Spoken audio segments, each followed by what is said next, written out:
Hi, my name is Ju Kim, and today we'll talk about constant velocity motion in Lab 1. The objectives of this lab were to examine the motion of an object that is moving in constant velocity and same direction, to analyze a video of the object in motion through tracker and extract the positions, as well as to create a computational model with the use of VPython that uses Newton's second law, and to compare the computational model made in VPython with the experimental model by using Google Sheets.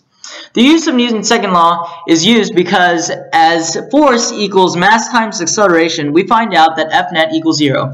We're saying this because constant velocity means that F net equals 0. With this, acceleration also equals 0, and plugged into the formula, it shows that VI equals VF. To demonstrate constant velocity of an object, I used a pool ball to roll across the table. Using my iPad camera, I recorded the motion of the ball and analyzed it through Tracker. After opening Tracker, I set the video to start a couple seconds after letting go of the ball. This allowed the program to be able to analyze the ball with constant velocity because it was not at a time where the ball was accelerating. In other words, when the ball was first pushed, the net force was not 0, making the ball move without constant velocity. After editing the beginning and end points of the clip, I adjusted the axes so the object was known to be moving in one direction.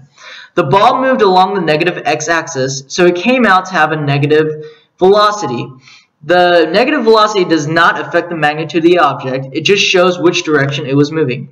Next, I used a calibration stick to insert the diameter of the ball, 0.057 meters. I was then able to find the displacement of the ball by marking the center of mass in each frame. Each red dot shows where I marked the center of mass as the ball moved. By tracking the displacement during each frame, a position and time chart were created. Those position and time points were then used to insert new data into the Python software.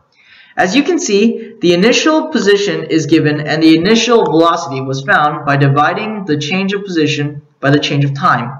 The duration of time was given as 2.402 seconds. Delta t was given as a small amount, but it does not play a significant role in the experiment because the ball was at constant velocity.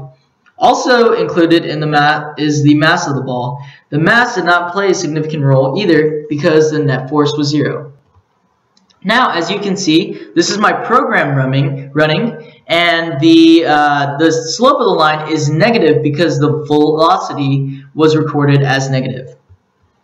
The data from the computational model, Python, was put into a Google Sheet to analyze the difference between the model and the actual experiment. As you can see, the line of the experimental model was very close to that of the computational model. However, they are not identical because of the varying outside forces enacted on the ball. Such examples could be air resistance, friction, or the pool table's positions. The computational model also shows that the slope of the line is negative due to the movement in the negative x direction.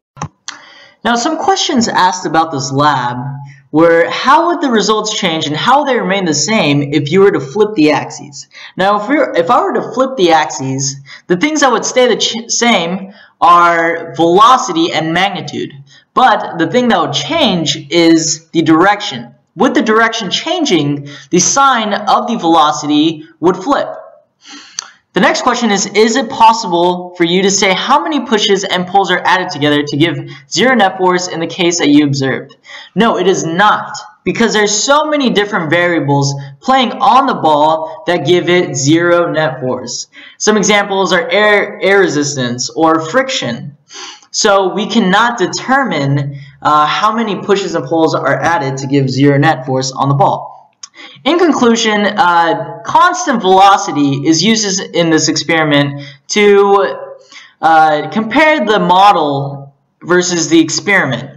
Now, because we have constant velocity, we know that acceleration is going to be 0, and the F net is going to give us 0. So with that, we can say by using Newton's second law that VF will be the same as VI. Therefore, our model and experiment lines cannot be the same.